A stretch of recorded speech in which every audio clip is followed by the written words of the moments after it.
Good evening, everybody. It's only me. Hi. So tonight I've got my hands on the new Tesla Model Y Highland. That's a joke. It's not a Y, it's a 3. You can't get the Y yet. I've been told it's going to be the end of 2025. So we've got the Model 3 Highland, and I want to show you a little bit of the interior and some of the positives and some of the negatives and some of the things I really don't understand. So let's have a quick little look here. This is the new interior. I'm just going to make sure the lights are on here. It's getting a wee bit dark here in the south of England. So first things first, you can see fabric where we never had fabric before. Really lovely fabric inserts now that give the car a really nice texture. And it's, you know, it's about time. It really does. It needed this. And you can see it runs all the way along the dashboard, all across the top and all around the doors. And I have to say, it really lifts the ambience a lot. It also will improve with sound insulation, but it just gives the car a more premium feel. And I've got to say, the fit and finish in here is nigh on perfect. I have to say, all of the little joins around the dashboard, into the door panels, into the, just really good, into the pillars. Everything's very, very neat and tidy. And you've got these really nice little aluminium strips that run all the way along with ambient lighting built in. And we should be able to switch the lighting on. Accent lights on. Oh, look at that. And then we can change the colours. So we're going to have a disco. Awesome. Let's go for some purpley pinks. I think that'll be a popular option. There we go. So there you are. So if we turn these lights off, we can now see ambient lighting all the way around. And it makes a massive difference to the interior. It really just lifts it up a lot. It really does. So we've got ambient lighting, we've got new fabric on the doors, on the dashboard, and we've got these fabulous new seats. The seats are a massive improvement. One of my biggest bugbears of the old Tesla were the seats. Sorry about that. The seats made you sweat, and they didn't give you much bolstering. There wasn't much lateral support. These seats are way better. They're ventilated, they're perforated, so they're just much nicer. They ventilate your bum, so your tissue's nice and cool, and they're just more comfortable. All in all, much more comfy. You've also got this lovely new steering wheel. This is one of my favourite things about Tesla, is the steering wheel. And for some reason, the steering wheel heating seems to be on. So if I just try and switch off this heating here, because I've now got a hot steering wheel. Pedals and steering, oh. This is the problem with Tesla, is knowing where all the controls are. You have to sort of learn. So I guess I'm assuming they're going to be here somewhere. Anyways, I'll come back to that. But the wheel's beautiful. It's a really lovely design. Really thick, like an old BMW M Sport steering wheel. I really love it. It's really, really nice. But then, things that don't make sense. There's no stalks. They're gone. You literally have indicators here, which is a bit of a faff when you're turning around, because you've got to then fiddle to get the button. I mean, it works, and it works quite well. When you push the button, it indicates. The mirror comes up, and to cancel, you can just turn back on center again. It'll cancel, or you can press the button again. You've also got your shortcut for voice commands. You've got your radar cruise control now, which I really preferred it when it had a stalk. I really did. And now you've a shortcut to your cameras, which is a really nice little touch. So you can just do the camera whilst you're on the move, on the fly. So it should bring up, it can bring up 360. There you go. So it brings up all the cameras as well. Now, one of the issues though is this car can actually fart. I mean, it makes farting sounds, but at the same time, the wipers are really bad. So if I want to put the wipers on, I have to push this button here on the steering wheel. I hold it down, it gives a little spray, and then it sweeps. The problem is, it doesn't give you enough water to really clean the window properly. So it kind of leaves streaks in the glass, as I don't know if you can see here, but it does an extra couple of sweeps and it just ends up streaking, smearing the glass. So that's really, yeah, that could be improved a wee bit. Tesla Vision, as we know, is rubbish. It's a bit better, but it's not very good. I think that still needs improvement. It's just going into night mode now. You know, but the wipers aren't great. The automatic wipers, they get confused. It's not the best in the world, to be honest. But other than that, I really love it. Now, some reason my ambient lights have gone out, and this has gone into dark mode, and I'm wondering why, because I didn't ask it to go into dark mode. So if I go back to lights, ambient accent lights on, but they're coming back on now. It's just dimmed down for night time. So very strange. Oh, it's just dimmed right down again, so it's gone into night mode, and all that can be changed in the settings. It's quite nice in the dark monochrome. It's kind of easier to see, but you know, it's a really lovely car. The interiors are a lot better. The fit and finish is a lot nicer. It just feels really good. And if we just jump outside here quickly, you'll probably notice if a car comes past. Is a car coming? No car's coming. The sound isolation is a lot better. We've now got double laminate glass everywhere. And if we jump into the back, oh, there's a car. Are we ready? You'll have a listen. Here we go. Pretty impressive. It does a pretty good job. So that was that little experiment. And if we jump out now, we jump into the back. I don't know who had this car before me, but it looks like it's been on a farm. It's full of grass and all sorts. Wee bit dark in the back, and you can sort of see now we've also got this fab little screen. So it means you've got some entertainment in the back for the kids. So you've got your ventilation controls, you've got your heated seats for the back, you've got your music, which you've got Spotify on at the moment. You've also got your apps here, your little shortcuts for the apps. You've got some games, and you've got some basic settings as well. Really good. I mean, this is a bonus. To have this is a really good idea. I really love it. It's a real improvement. And then we can actually go back here. Oh, sorry, back there. So yeah, it's a really good thing. And then in the back, again, you've got the nice materials. It's getting a bit dark now. You've got the nice materials here with the ambient lighting and the aluminium strip. You've got in the back here, it's all carpeted, and you've got a new little hatch here that allows you to access the emergency release. And what I've noticed that's actually a really nice touch is it's actually made out of a recycled fiberboard, not plastic, which is really good to see. And you can see there where the manufacturer, they've put a pen line here to indicate where these little notches are. So it's been probably handmade. So there you go. So that goes back in there again, and that just allows you to pull this little yellow hoop, and that will open up the door for you in case of an emergency, because obviously it's got like electric door releases. You've still got the beautiful panoramic roof that we're used to. You've got really nice little door pocket. Oh god, they're really a lot of tension. They get muscles doing that. Really tense. So you got little magazine holders there as well. And if we pop out again, oh, you'll also notice we've got the double laminate glass all around now, so it really helps with the sound. So there you go. This is the grey version. It's really quite nice. I think it's a prettier version than before. It just looks a little bit more streamlined, but I like it, and it's also a little bit more aerodynamic as well, so it really improves the efficiency. And I've noticed just the fit and finish is the best it's ever been.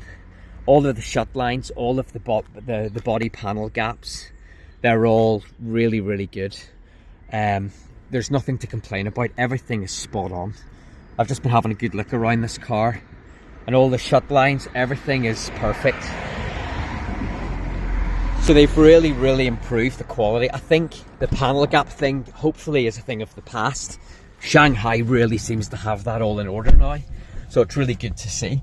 But the interior is a really nice place to be. It's contemporary, it's fresh, it's still very minimalist, and I think now with the ambient lighting it really gets lifted up into another tier, and it really should have been this way at the beginning, to be fair.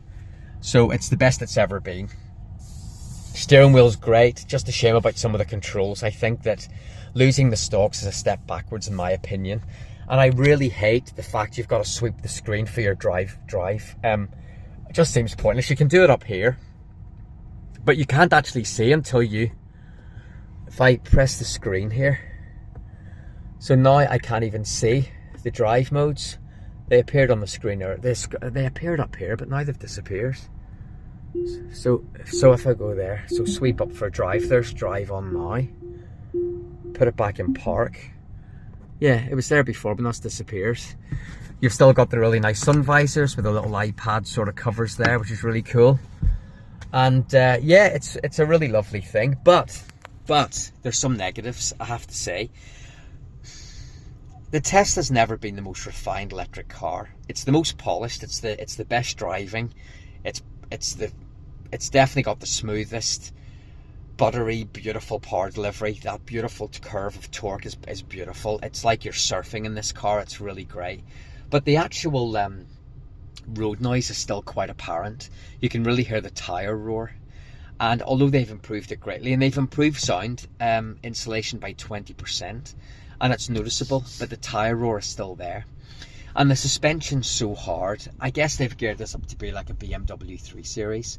So you really can feel the rigidity in the body. So you kind of pitch and toss over undulations and potholes and ripples in the road. And when the camber's off, you can really feel the car sort of dipping around a little bit. So I wouldn't say it's got the best ride in the world. There's other cars out there with a much better ride. But in terms of a complete package, I don't think many cars come close to this. This is still the best electric car you can buy. It isn't perfect. I mean, for example, the stereo is phenomenal. The bass, the power is just absolutely unreal. I can't really play because I'll probably get in trouble, but if I just do it very quickly, I could probably just play a quick tune. But the power of this thing is phenomenal. It's really something else. The problem is, it's got so much bass. If I just give you an example,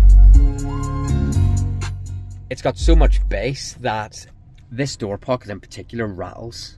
So when you've got the bass on, when the music's playing at a moderate level, there's a trim rattle here coming from this door, which will only get worse as the years go by. And I notice a little tiny noise resonating around here somewhere. So it isn't perfect. I wouldn't say it's whisper quiet. There's definitely a few rattles and creaks, very, very minor. But it's not something you'd really expect. But I guess it's all down to the firm ride of this car.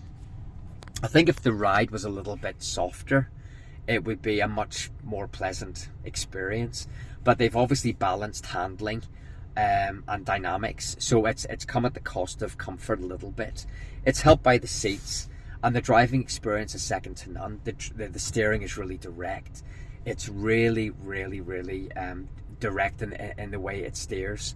It's instantaneous. The torque is instant. The steering is so sharp. It's very balanced. You really can enjoy this car. Despite the weight, you can really enjoy it. And I still think it's one of the best all-round packages. Now that they've improved the interior, now that they've lifted up the ambience, and they've definitely nailed some of the body alignment issues. I think the bodies on these are really lovely now. The fit and finish is really good. The paint quality is really good. They've really upped their game in terms of quality, and that's what people were asking for. There's a lot of competition coming from China now. I think a lot of them are one-trick ponies, and I still think that Tesla are still leaps ahead of everybody in terms of software. I mean, although it's a bit cumbersome to a newbie, and I've not been in a Tesla for a while, it takes a wee bit of time to get used to it again. But I will be honest and say that it's the best of any electric car. There's literally nothing comes close to this. I've driven everything. The Porsche Taycan, the Audi, all the e-trons, Renaults, Volkswagens. I've driven Hyundai, all of them, and none of them come close to this software. I literally don't care what anybody says. This is still the best operating system. The Tesla is essentially an iPad on wheels, and it does everything you need it to do. But therein lies a massive problem, because everything's on the screen. If, for example, you lose the screen, you lose everything. Like, literally, you would lose everything. You can't control anything without the screen. So it's a wee bit disconcerting if you were to lose the screen. Like, everything would be gone. And I know there's some drive modes did illuminate here before. Somebody please tell me in the comments what I'm doing wrong. But there was actual drive modes up on the panel here above me, but they've disappeared. That's the only thing. I think the central screen makes things really difficult. Like, for example, if you're driving along, not helped by the firm ride, if you want to change, for example, sorry for all the camera spinning, folks, but if I want to change the ventilation, for example, and I'm driving along and the car's sort of shaking around a little bit. It's impossible. You just can't, you know, I want to be able to change. You just can't do it. It's impossible.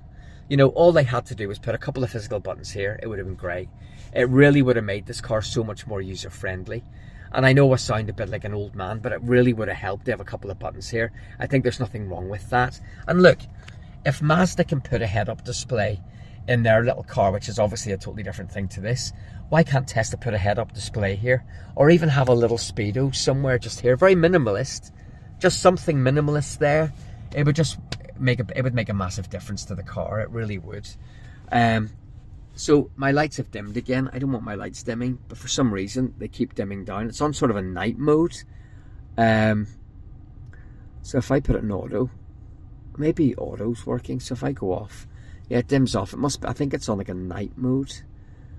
So I'll have to figure out how to turn that off. I'll figure it out, obviously, but you just have to learn how to do everything. Brightness, appearance, who knows. But yeah, there's loads of things to learn here.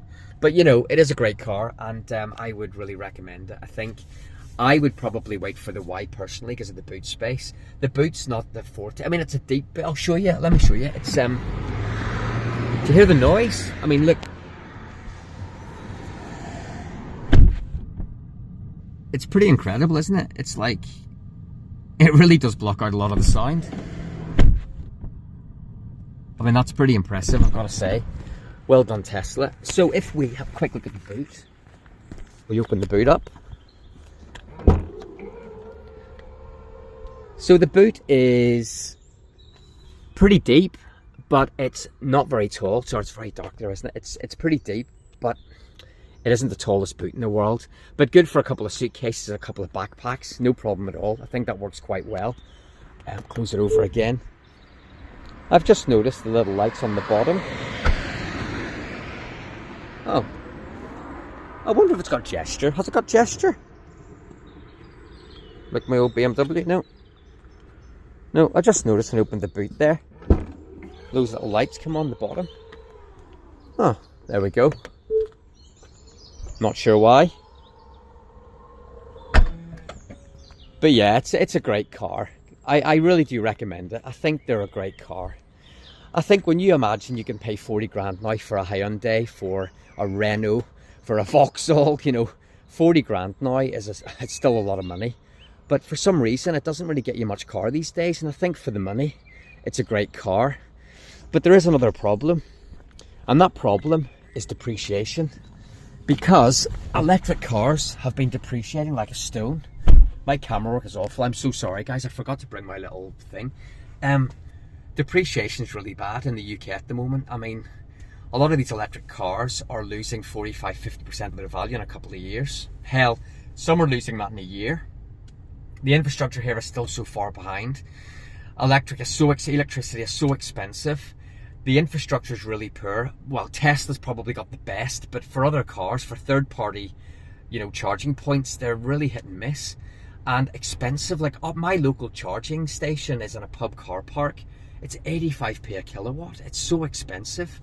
Yeah, it's bonkers. Like, the amount of money you've got to pay, you know, is crazy. So I think that EV sales are starting to diminish in the UK.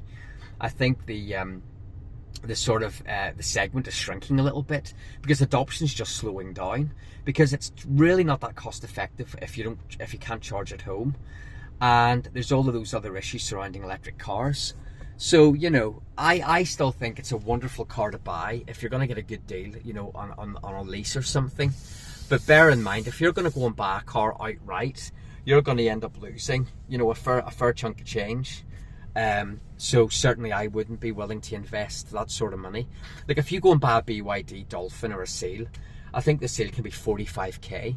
If you buy a BYD at 45k, you need your head examined. That car is going to be worth 18 grand in a year. I just don't understand why anybody would do it. It makes no sense to me at all. But people will buy them, but in very small numbers. So if that's the real competition, I think the Tesla, it's a no-brainer. I mean, you could buy a BYD Seal, you could buy a Megane, you could buy, you know, what comes close? The Kona would be cheaper and smaller. The Ioniq 5, Ioniq 6. I think the Tesla is still all round a better car. Yeah, it's a bit dated. It's a bit more old fashioned now in terms of its style. It's been around for quite a few years now, but I still think it's the best car. So I would say for anybody that's considering a Tesla, you know, just try one. Get one on the road, take it for a spin, see if you like it. And certainly for me, this is the best Tesla we've ever had. And I really can't wait to see the Model Y coming at the end of 2025. So that's all from me, guys. Thank you for watching, and we'll catch you guys on the next one. Toodaloo. Bye. Bye, everyone.